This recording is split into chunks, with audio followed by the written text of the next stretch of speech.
Hey guys, it's Craig from the Crafty Pint here, and welcome to our Aussie Hops series presented by HPA. Now, over the next few weeks, we're going to be talking to some of Australia's best brewers about some of Australia's favourite hops. With me to chat today about Galaxy, one of my favourite hops, I've got Caolan Vaughan, head brewer of Stone and Wood, and Michael MC Capaldo from HPA. Caolan, how are you, mate?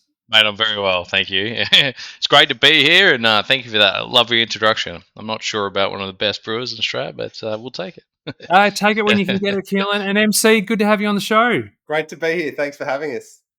No worries, mate. Now, MC, let's start with you. Let's talk Galaxy. Let's give our listeners, I guess, the background, the profile. What's that hop about?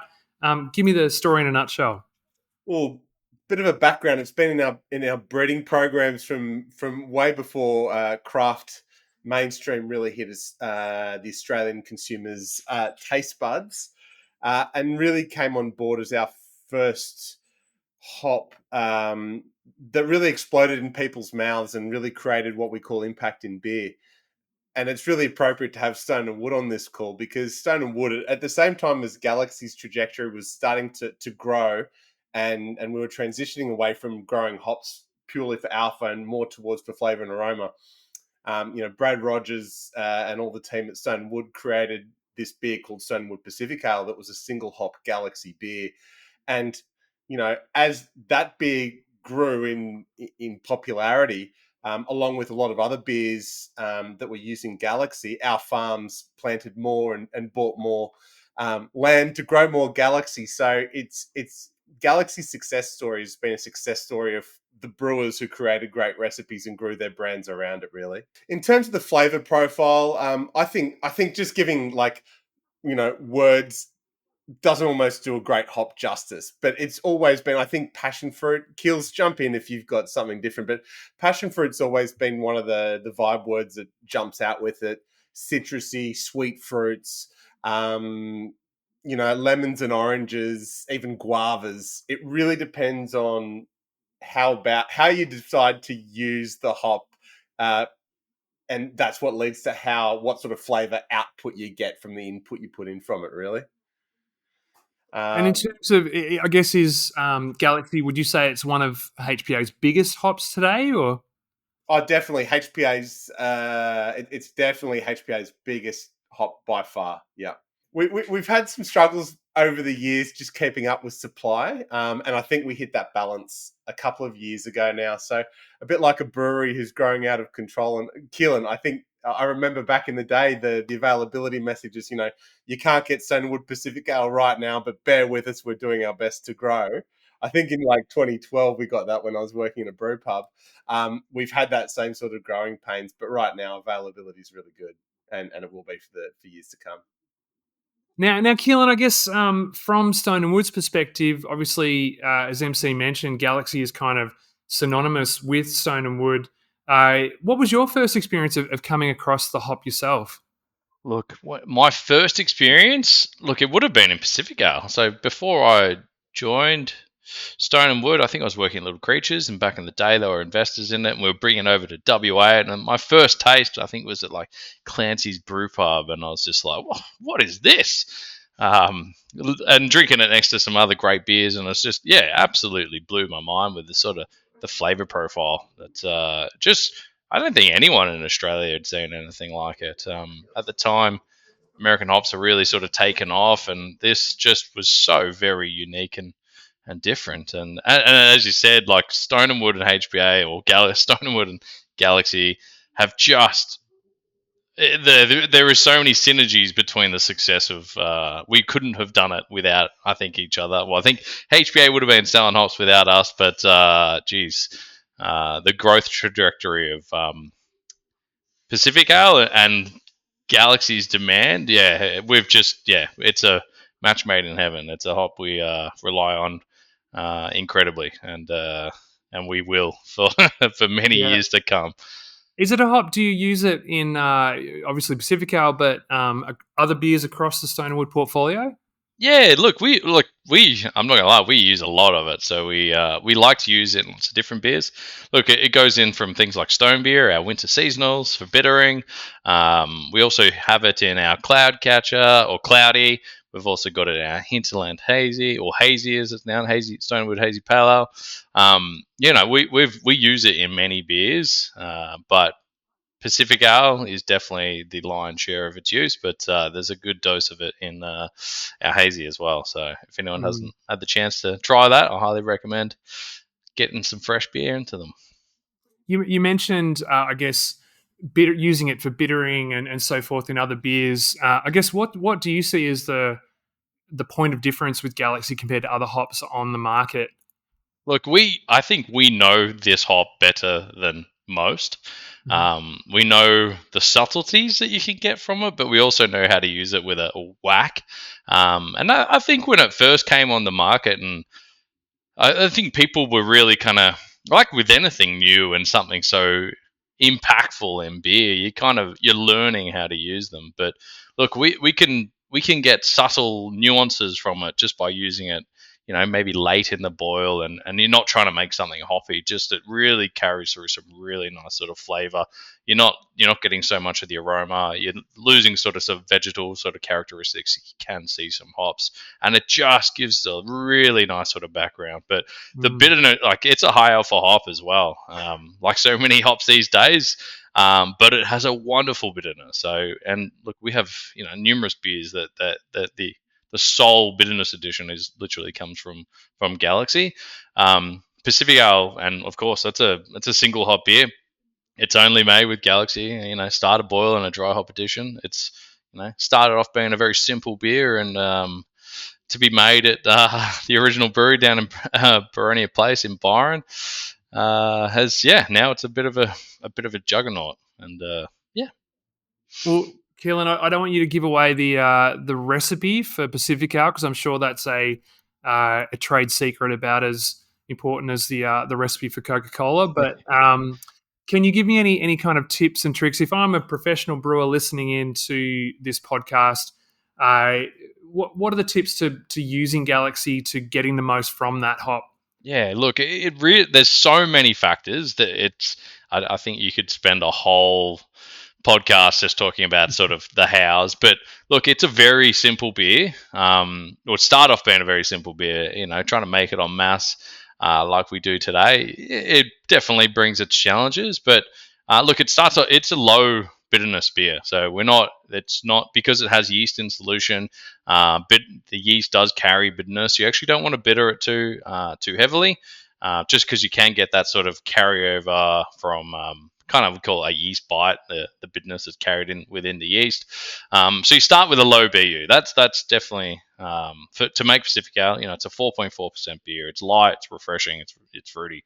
So you want everything to be the balance. So it's despite it being almost like a one of the early pioneers of hazy beer. It's I see it more as like influences from sort of like BU levels from like a Hefeweizen and things like that. So it's actually quite low in bitterness. Mm.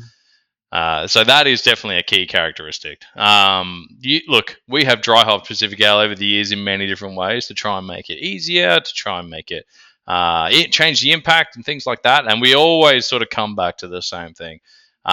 Yeast strain does play an important part. You can't make it without certain yeast strains just because of the biotransformation that you can get. So yeast strain selection is very important, but also time, temperature when you're dry hopping. Obviously, there's no other late hop addition in this beer. It's Mm. bitterness. It's just a starter boil addition, and then we have a dry hop addition, and it's not a like back in the day. Yeah, look, it was it was on the higher. Well, people weren't dry hopping as much as what they do today. Mm. Now I'd say it's a very low flavored sort of dry hop beer, but we're in the sort of realm of like 2 grams per liter. It's not high, but you don't need it to be. We make other beers for that purpose. We want everyone to be. Well, we want people to drink lots of our beer. Let's Mm. be honest, because it's a beer that is just designed for refreshment and quaffability and to be enjoyed on responsibly, but to be enjoyed.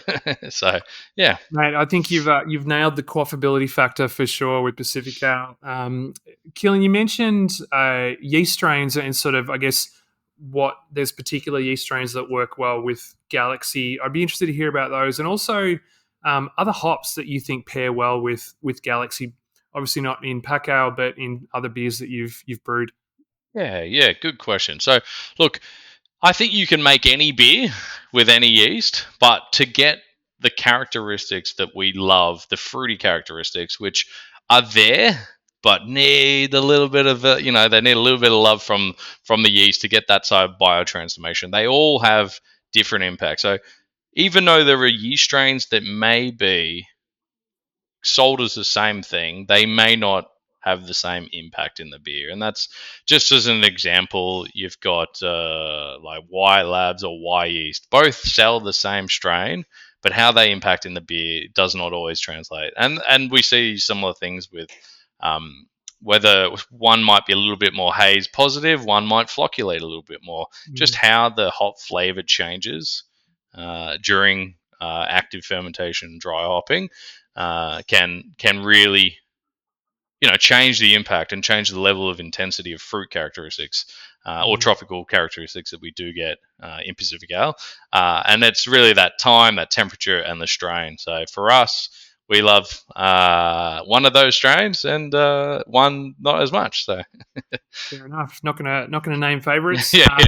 It's and probably heavily documented out there what we like to use, probably from my mouth. Do a Google. And in terms of hop pairings, I guess, outside of Pale Ale, other beers that you've used Galaxy in, what other hops play nicely with? Look, the benefit of Galaxy, it can be used with on its own, but it can also be used with like any number of hops. Obviously, we love the combination. In our hazy, we have Galaxy, Eclipse, and Vic Secret. I think that is just such a winning combo. In that beer, it's probably 40%, 50% of the dry hopping rate would be Galaxy, and the other made up with the other two. And I really love that combo. I just think that it shows some of the best characteristics of all of them. But it's such a versatile hop. Look, we're lucky. Craft beerers have come such a long way. Even just thinking about when we all sort of started getting into this game in the early 2000s, that it's the variety and what's available, and just what's available international. Look, American hops, amazing. New Zealand hops, absolutely amazing. But look, we're here in Australia, and we have some of the best grown ingredients around. When we love to be able to promote those and use those and celebrate Australian grown ingredients. So I think there isn't a better combination than using some of our good friends at HPA's hops. 100%. And mate, have you tried Galaxy Spectrum? Yes, yeah. Actually, we've tried variations of it, haven't we, Mikey, over the years. I think we've tried every single product that Galaxy has come out in, and they all perform different. They all have a different place. Look, we've looked at it for trying to make Pacific Ale easier and have less sort of organic material in the beer and things like that. And look, for us, we can't make Pacific Ale exactly the same, so we still use T90. But we've absolutely made other beers using the Spectrum and some of the other formats that you can get it in, and they're all brilliant, but they're just a slightly nuanced way of using it, and it sort of changes the way you might want to, or what flavor you might want to get out of it, or what is the benefit that you might get. We love them, but for us in Pacific Ale particularly, we can't beat that. But the technology that's gone into developing some of the new advanced hop products, it's absolutely fantastic. And I wish we had it back 2008 when Stonewood started developing. I think developing the beer in the early days with something like Spectrum would have made our life a little bit easier. Yeah, absolutely. Brewers these days are lucky to have such wonderful products available. So That's it. Well, Caolan, that is a fantastic insight into Galaxy and how you've utilised that hop so successfully with Stone and Wood and Pacific Ale in particular. MC, any final words to add? What should brewers know about Galaxy hops? I reckon Keelan nailed it. I don't think we need to any more, to be honest. Fantastic, guys. Well, thank you very much. Really appreciate your time on this first episode of the HPA Aussie Hops series. And thanks to HPA for making this happen. We'll be back next week with another leading brewer talking about another great Aussie hop. In the meantime, if you want to learn more about Australian hops, head to hops.com.au. Thanks.